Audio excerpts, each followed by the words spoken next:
Banyak orang kecanduan game. Setelah itu banyak orang susah tidur karena sebelahnya handphone. Dan bagaimana supaya kawan-kawan di sini ini supaya tidurnya tidak terpengaruh, karena kalau orang kurang tidur kan juga bahaya Pak Fian. Nah, coba Pak Fian, itu sebabnya apa? Apakah ada gelombang elektromagnetik yang mempengaruhi?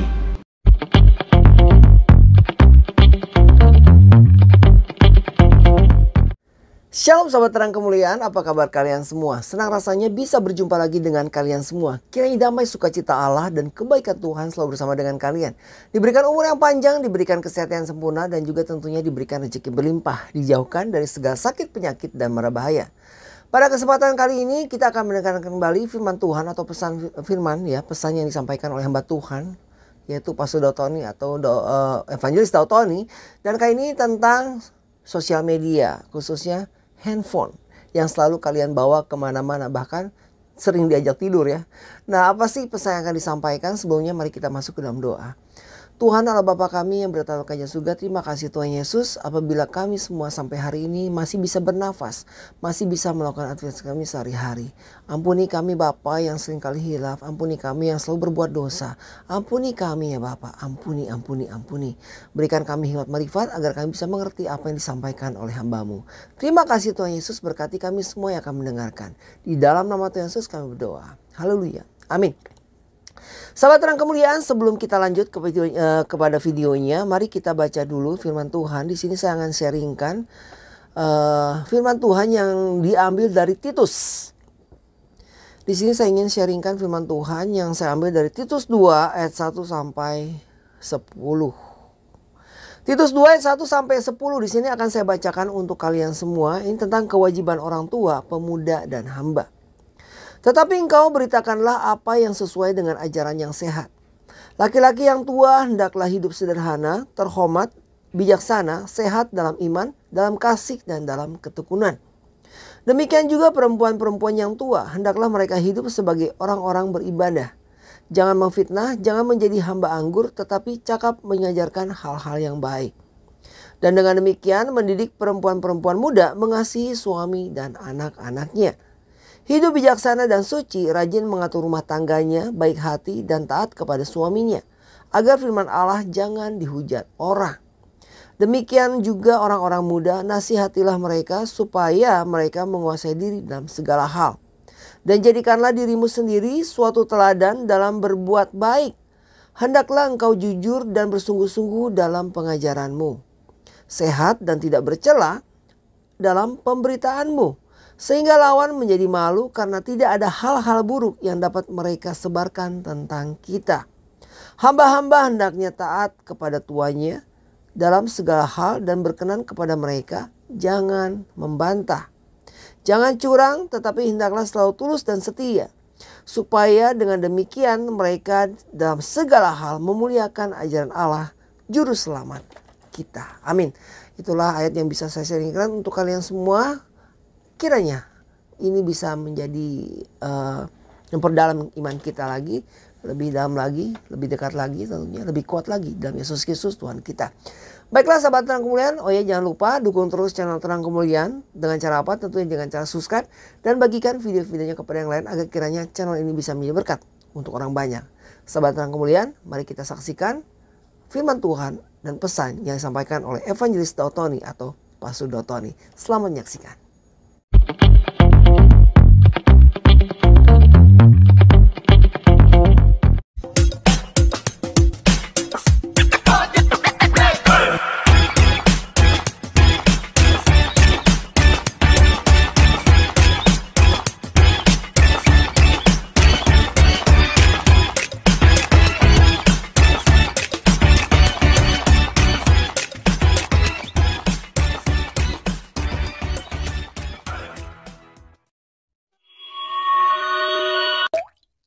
Buat teman-teman yang belum tahu, Pak Fian Yunus ini polisi yang bergerak di siber. Jadi Pak Fian Yunus ini dari 2010, jadi benar-benar udah cukup lama ya Pak.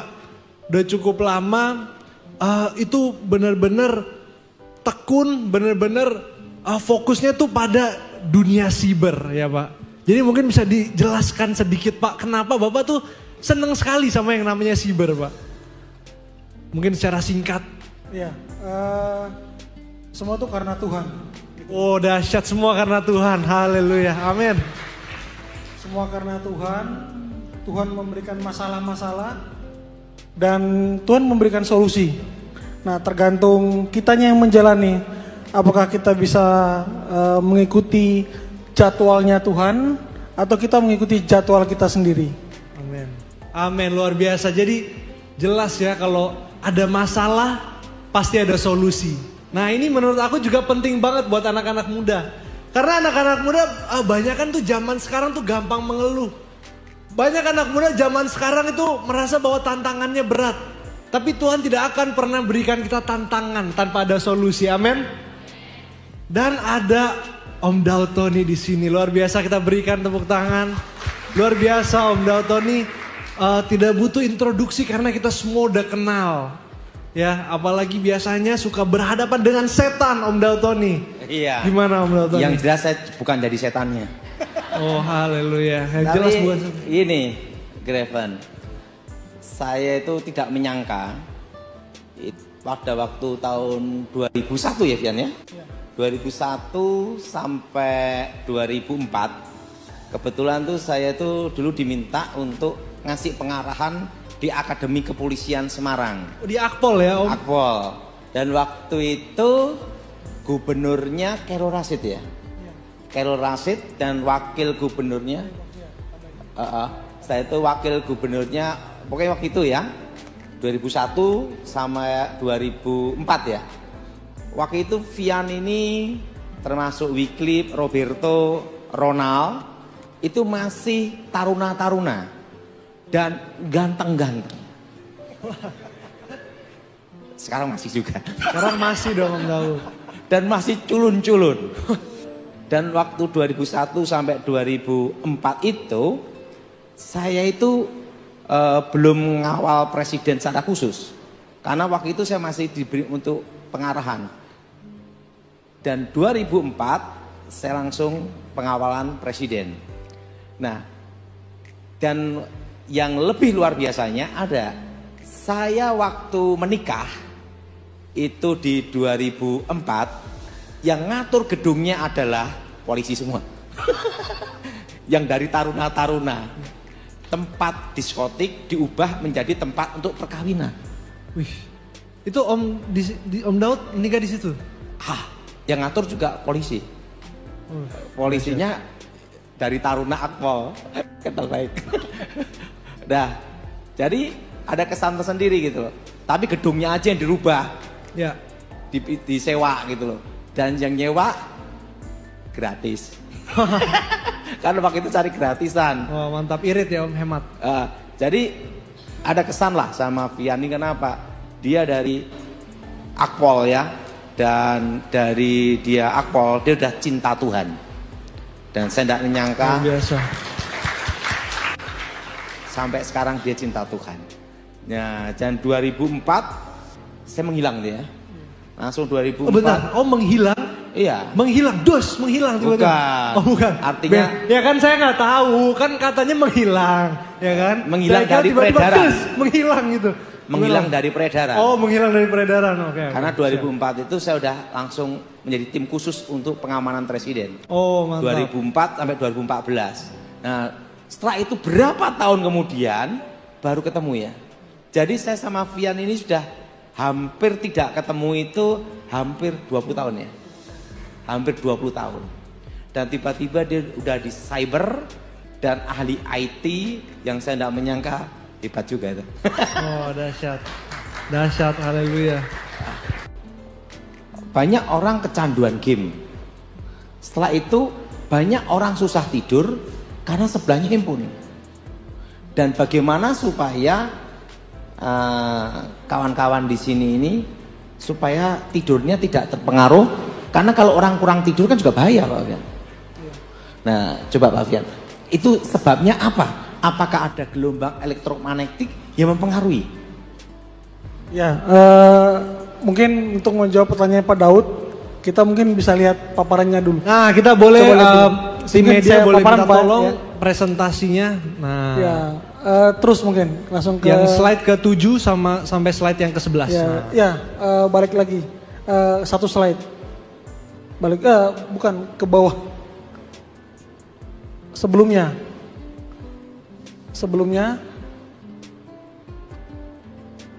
Enggak dia nih. Oke. Ke yang tadi aja kalau gitu. Ya. Jadi yang perlu kita pahami bahwa ada metode yang berubah. Ada yang metode yang berubah ketika kita menggunakan, ini kan teman-teman sekalian kan udah memasuki masa di mana handphone itu sudah ada. Tapi yang perlu dipahami bahwa ada komunikasi yang berubah ketika kita tergantung atau sangat tergantung dengan yang namanya komunikasi via virtual tadi. Gitu. Apa yang hilang dari virtual tadi? Rasa emosional, gitu, emosi. Ketika kita ketemu salaman, kita akan bisa merasakan ada yang tadi Pak Daud bilang, ada sense. Itu yang hilang dari virtual tadi. Lanjut. Nah, komunikasi ini melalui aplikasi-aplikasi tadi itu berlangsung selama 24 jam. Kalau dulu zaman-zaman belum ada handphone, di kepolisian itu kami mengenal dengan adanya namanya waktu terjadinya kejahatan. Gitu. Ada namanya crime clock gitu. Jam berapa sih waktu terjadi kejahatan itu? Paling sering itu terjadinya dari jam 10 malam sampai jam 4 pagi. Kenapa bisa terjadi? Karena masyarakat atau kita sebagian besar pada saat itu sedang istirahat atau sedang tidur. Nah, dengan adanya cybercrime ini, dengan adanya internet ini, dengan adanya fasilitas-fasilitas perangkat-perangkat aplikasi-aplikasi yang terhubung di gawe kita semua, itu terjadi selama 24 jam. Itu yang pertama, terjadi selama 24 jam. Nah, pertanyaannya, apakah otak manusia bisa bertahan selama 24 jam? Penelitian mengatakan paling lama 3 hari. Lebih dari 3 hari, maka Anda akan mulai berhalusinasi, gitu kan. Kemampuan kita bertahan, tapi perangkat ini bisa bertahan 24 jam. Itu yang pertama. Yang kedua, teman-teman itu bisa mendapatkan data, informasi selama 24 jam itu. Melakukan transaksi selama 24 jam.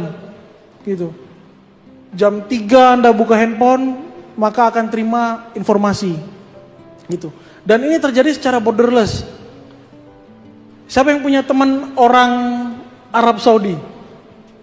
Ada nggak teman online? Arab Saudi? Ada ya, beberapa. Ada yang punya teman orang Singapura? Ya, pasti. Ada yang teman punya orang Malaysia? Ya. Semuanya punya teman dari seluruh dunia dengan adanya aplikasi ini. Gitu.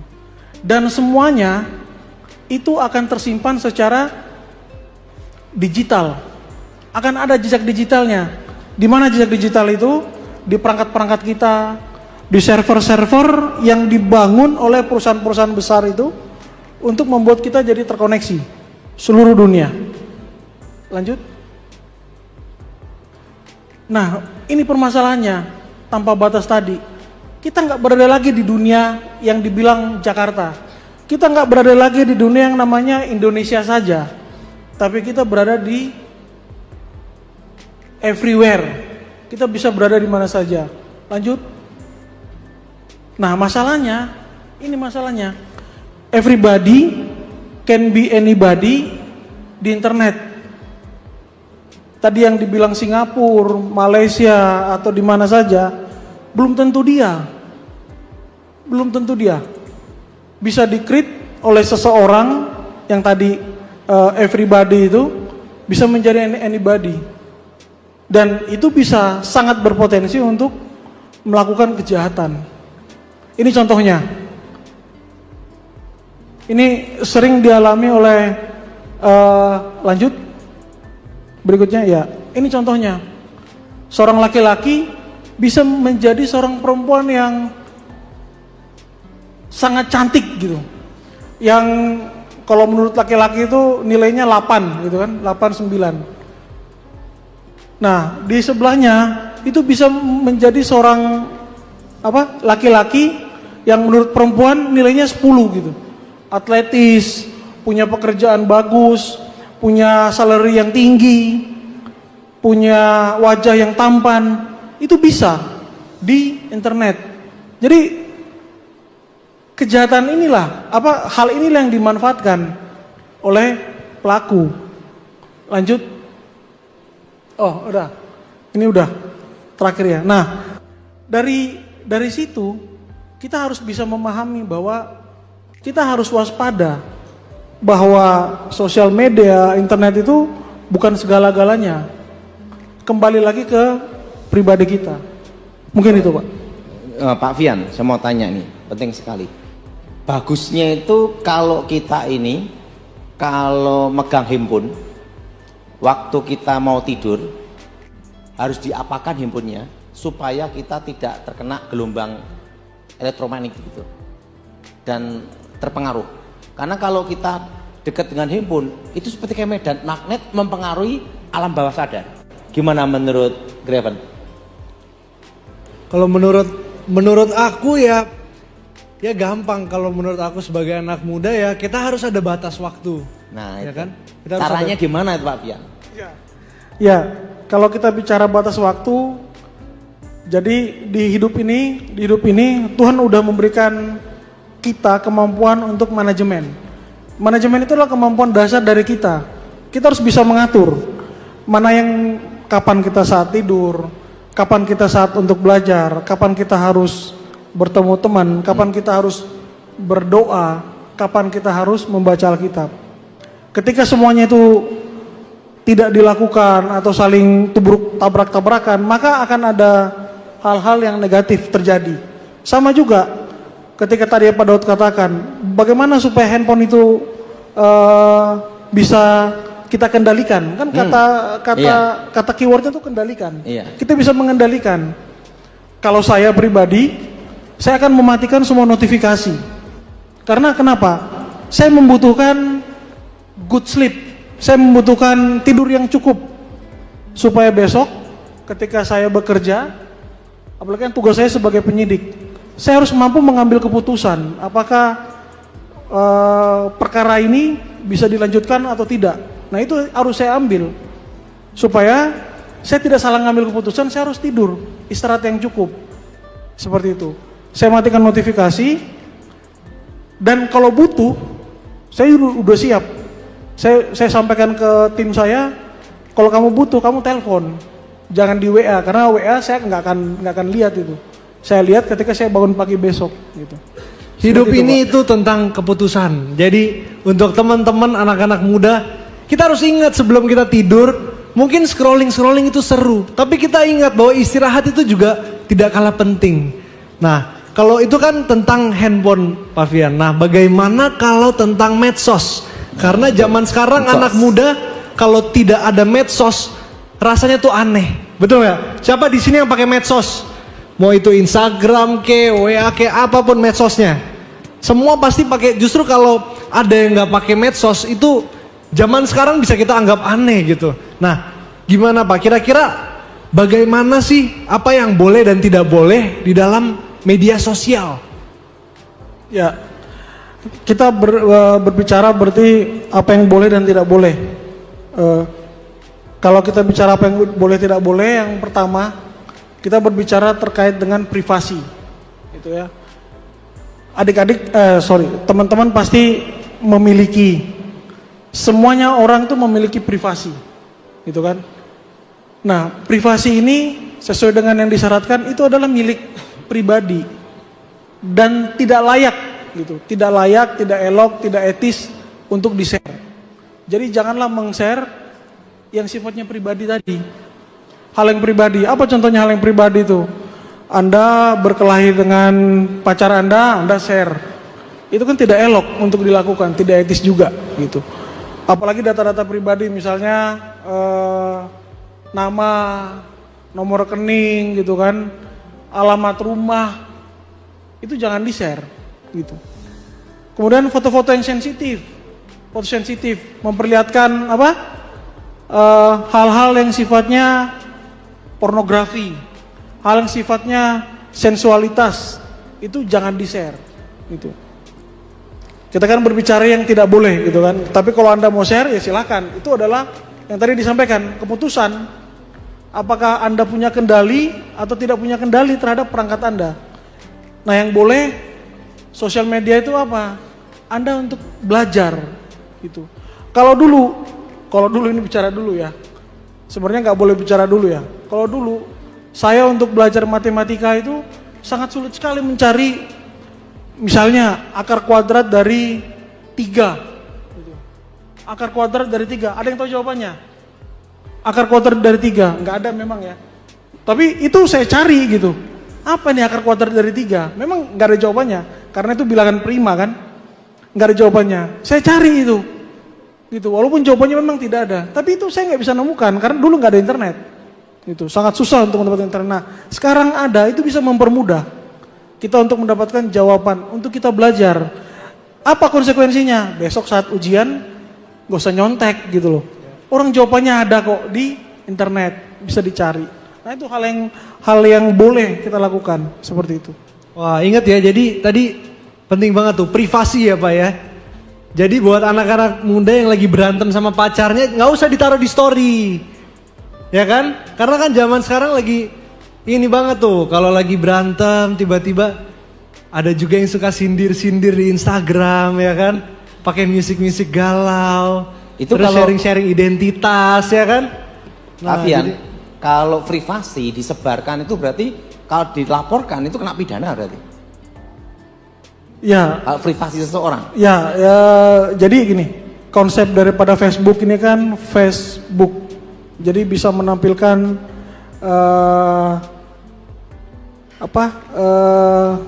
jiwa, menampilkan pribadi dari seseorang. Facebook menampilkan pribadi dari seseorang, memperlihatkan. Jadi nanti ada lini masa, ada data-data yang dia share gitu kan. Nah, itu memperlihatkan pribadi seseorang gitu.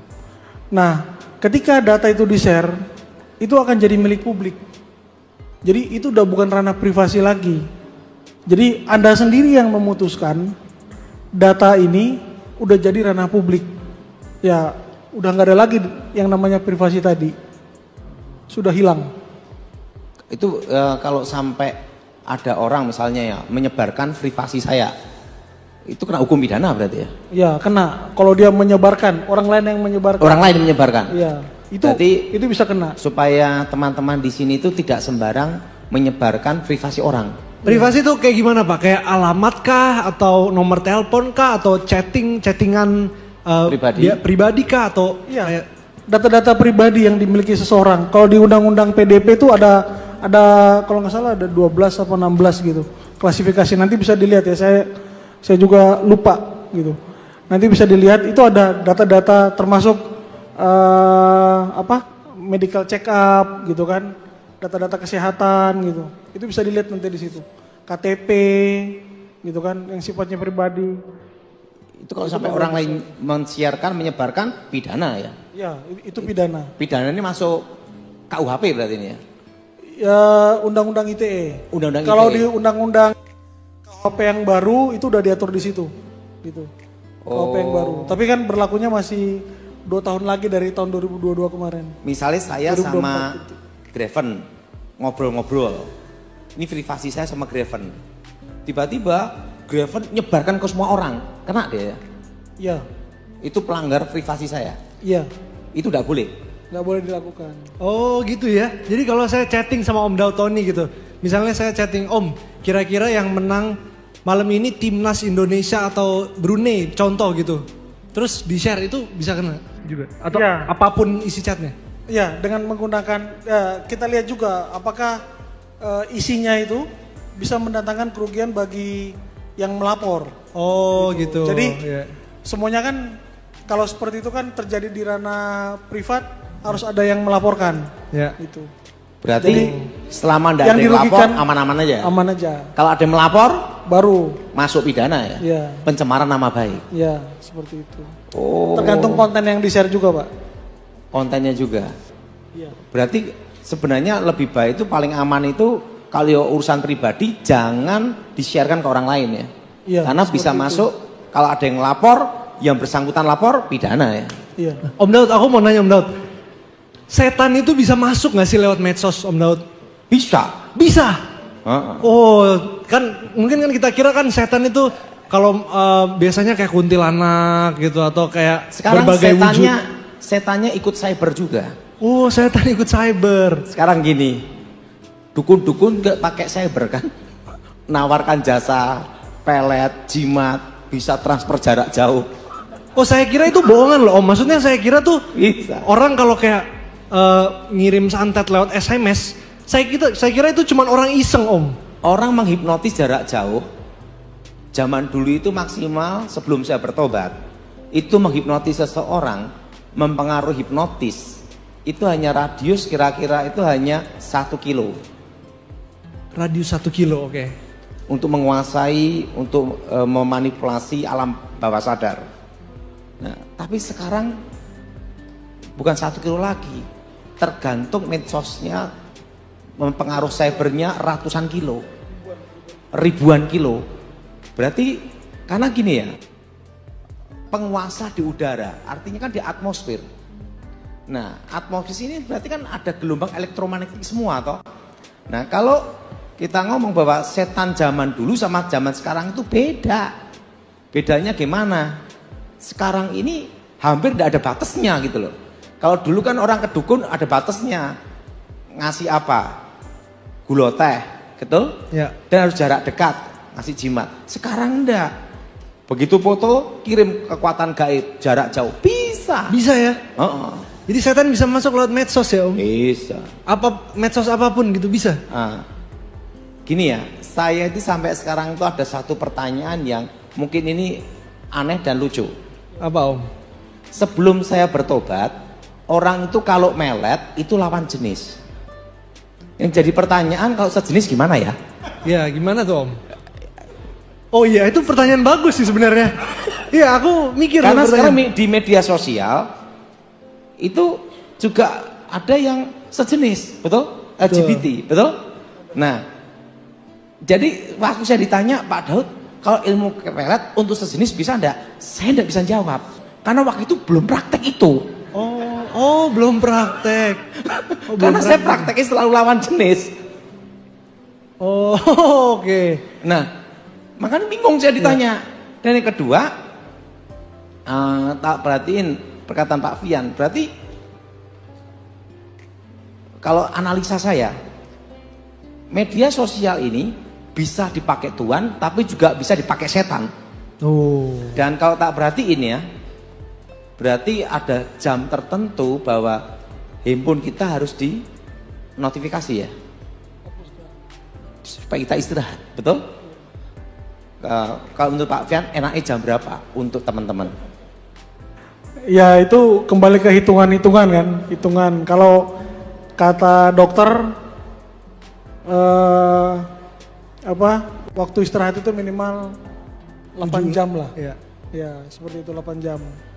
Jadi ya terus terang saya juga pribadi kadang-kadang pulang jam 1 pagi gitu kan dari kantor, nyampe rumah itu besok pagi harus berangkat lagi jam 5 pagi gitu. Tapi itu kembali lagi ke pribadi masing-masing dan itu nggak juga saya lakukan setiap hari gitu kan. Kadang-kadang aja ketika saya lagi nanganin kasus-kasus yang memang itu agak pelik sehingga saya perlu melakukan ekstra waktu untuk melakukan analisa untuk menentukan pelakunya. Tapi terlepas dari semua itu, Tuhan itu menciptakan tubuh kita sangat sempurna. Amin. Gitu.